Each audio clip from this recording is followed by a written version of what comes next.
তো তোমার মানে শর্টলি ভাবে বলবা যখন তুমি কিভাবে এডমিশন টাইমের এই 4 মাস সময়টা কিভাবে কাজে লাগাইছিলা? ভাই আমি তো উমেশে কোচিং করছিলাম। তো ওই ভাইরা পার ডে তো কোশ্চেন কোশ্চেন করতো বা বলতে গেলে পরীক্ষা নিত। হুম। তো আমি ওইভাবে আগাচ্ছিলাম। তো ওরা যে চ্যাপ্টার গুলো পড়া দিত আমি ওগুলো পড়তাম, খুব ভালোভাবে পড়তাম। তো উইকলি এক্সাম হইতো, তো আমি আবার রিভাইজ দিতাম। এরকম ভাই ভাই প্রচুর পরীক্ষা ছিল, হার্ড ছিল। আর আর ওই টেক্সট বইয়ের জায়গায় একটু তোমার তো বিকল্প নেই। অনেক ওই জায়গায় তো তোমার অনেক কম্পিটিটর ছিল।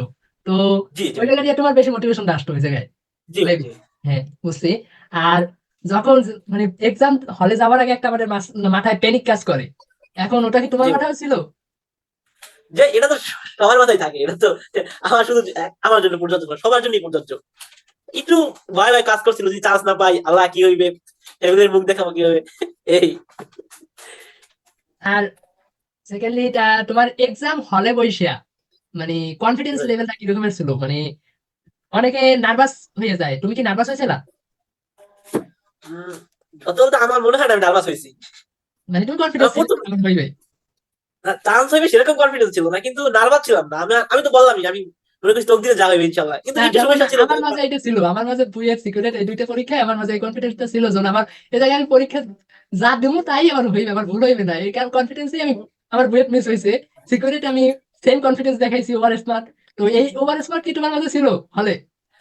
যে আমি ভাবছি যে আমার ইনশাল্লাহ 70-এর উপরে উঠবে, তো 70-এর উপরে উঠলে তো কাট মার্ক তো অত হইবে না, তো চান্স একটা ইনশাল্লাহ পাবো।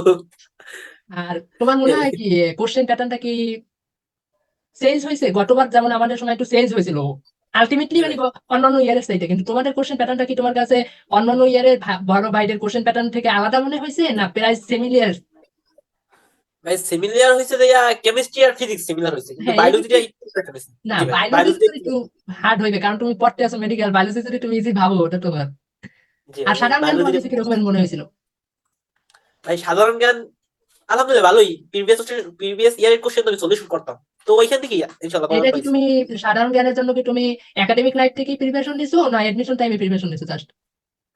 আহ, আমি বলবো যে একাডেমিক বলতে জিকে, মানে এই যখন আমরা রানিং পড়াশোনা করি ওই সময় একটু হালকা পাতলা প্র্যাকটিস নেওয়া ভালো, মুক্তিযুদ্ধের বিষয়গুলো জানা ভালো। তাহলে এডমিশন টাইমে আমি তো 4 মাস টাইম পাইছি, তো আমার জুনিয়ররা তত টাইম পাইবে না মেবি, 3 মাস 2 মাস মেবি। বা 2.5 মাস।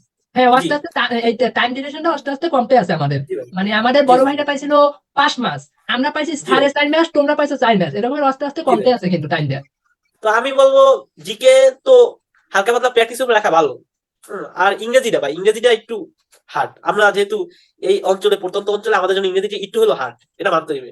এখানে দুর্বলতা আমাদের নিজেরই, আর আমরা খুব ইংরেজিতে নিজেরা প্রিপারেশন নিই না, ভয় পাই বলতে গেলে। আমার একই সমস্যা, আমার 7টা হয়েছে ইংরেজি আনফর্চুনেটলি। তো আমার মনে হয় যে ইংরেজিটা ভালো পড়া উচিত, আমার নিজেরই প্র্যাকটিস করা উচিত, যে প্রিভিয়াস ইয়ারে বিসিএস এর যে কোশ্চেন গুলো আয় ইংরেজির ওইগুলো পড়া উচিত।